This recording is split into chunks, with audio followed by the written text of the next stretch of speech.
शक्तिमान पिता धन्यवाद करते हैं आज के सुंदर बाइबल अध्ययन के लिए।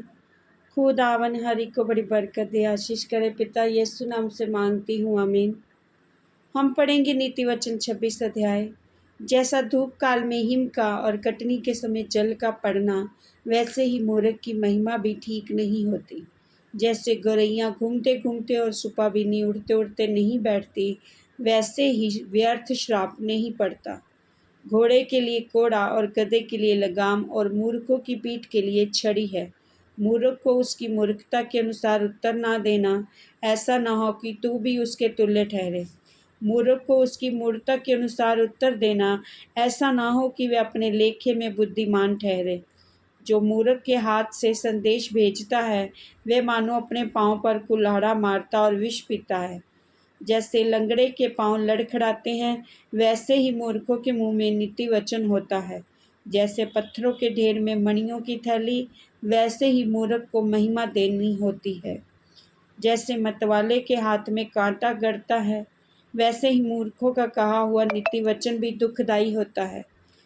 जैसे कोई तीरंदाज जो अकारण सबको मारता हो, वैसे ही मूर्ख या राहगीरों का मजदूरी में लगाने वाला भी होता है। जैसे कुत्ता अपनी छांट को चाटता है, वैसे ही मूर्ख अपनी मूर्खता को दोहराता है। यदि तू ऐसा मनुष्य देखे जो अपनी दृष्टि में बुद्धिमान बनता हो, तो उससे अधिक आशा मूर्ख से ही है। आलसी कहता है, मार्ग में शेर है, चौक में शेर है। और जैसे किवाड़ अपनी चूल पर चूमता है और जैसे किवाड़ अपनी चूल पर घूमता है, वैसे ही आलसी अपनी खाट पर कड़वते लेता है। आलसी अपना हाथ थैली में तो डालता है, परंतु आलस्य के कारण कोर मुंह तक नहीं उठाता।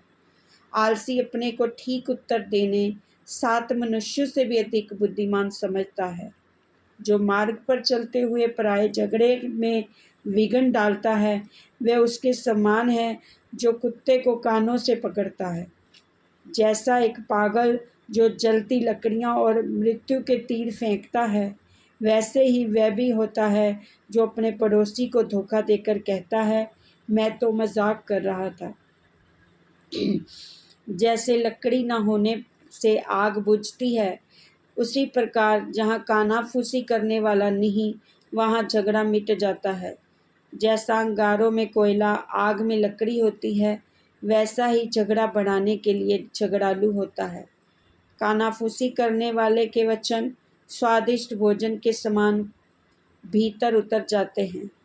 जैसा कोई चांदी का पानी चढ़ाया हुआ मिट्टी का बर्तन हो, वैसे ही बुरे मन वालों के प्रेम भरे वचन होते हैं। जो बैरी बात से तो अपने को भोला बनाता है, परंतु अपने भीतर छल रखता है, उसकी मीठी मीठी बात की प्रतीति ना करना, क्योंकि उसके मन में 7 घिनौनी वस्तुएं रहती हैं। चाहे उसका बैर छल के कारण छिप भी जाए, तो भी उसकी बुराई सभा के बीच प्रगट हो जाएगी। गधा जो गड्ढा खोदे, वही उसमें गिरेगा। जो पत्थर लुढ़काए, वह पलट कर उसी पर लुढ़क आएगा। जिसने किसी को छोटी बातों से घायल किया हो, वह उससे बैर रखता है, और चिकनी चुपड़ी बात बोलने वाला विनाश का कारण होता है। इस वचन के द्वारा प्रभु ब्लेस करेंगे सब कुछ। जय मसीह की, आमीन।